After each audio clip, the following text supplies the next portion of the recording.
The US President Donald Trump has announced the pullout of American troops from northeastern Syria, seemingly giving the green light for a Turkish-led operation against Kurdish-led forces in the region.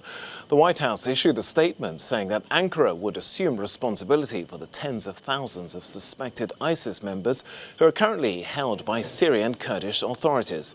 Well, over the past 5 years, Kurdish fighters have been a major ally of the US in the fight against ISIS. Their commanders are now accusing the US of abandoning its commitments. Turkey, however, has repeatedly accused the Kurdish fighters of terrorism. A pullout of US troops has been expected for months.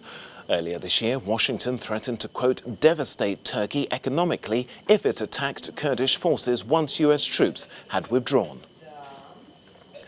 Our Euronews journalist Gareth Brown was reporting in Syria over the summer. He joined me to talk about the possible implications of the US troop withdrawal. Well, it might not be a shock, but it's certainly quite a dramatic move by the US. As I see it, there are probably three likely implications. One is, how does it look now? The US has dropped a very, very important ally in the Kurdish forces fighting in Syria. They've been hugely important for the US in the fight against ISIS over the last 4 to 5 years, and almost overnight that has completely evaporated, that alliance. So how does that look? Other countries who might be in similar sort of alliances with the United States, that should be of concern for Washington.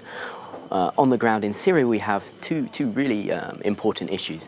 One is inevitably, if/when this Turkish incursion comes, there is going to be a redeployment of Kurdish forces.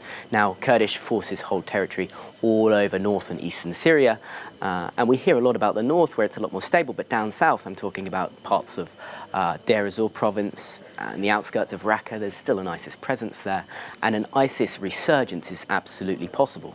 So what happens if we see these Kurdish YPG/SDF fighters redeployed from those areas? Well, inevitably, there will be a security vacuum, and a lot of people are warning, former US officials, former European diplomats are warning this is going to create the prime kind of territory for an ISIS resurgence. Finally, and I think this is the issue that's going to be of most concern to Europe, is the Kurds in Syria are holding tens of thousands of European nationals. These are suspected ISIS fighters, the family members of suspected ISIS members, and hitherto they've been in a kind of limbo, caught in these various camps. Al-Hol is one, Ain Issa is another one. In fact, I was in Ain Issa just a few weeks ago speaking to some European female ISIS members. I spoke to one woman, Lisa Smith, she's an Irish national, and she was asking me, is Turkey going to invade?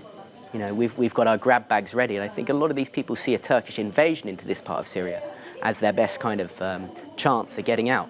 So the US statement has said that Turkey is going to deal with these prisoners. There's a lot of people who are quite sceptical of that. Even this morning, we saw President Erdogan giving a press conference, and he said, no, it's going to be up to these countries to deal with their own nationals. They're going to have to take them back. Turkey is not going to foot the bill for this. So there's a lot of uncertainty there over what happens to these foreign nationals.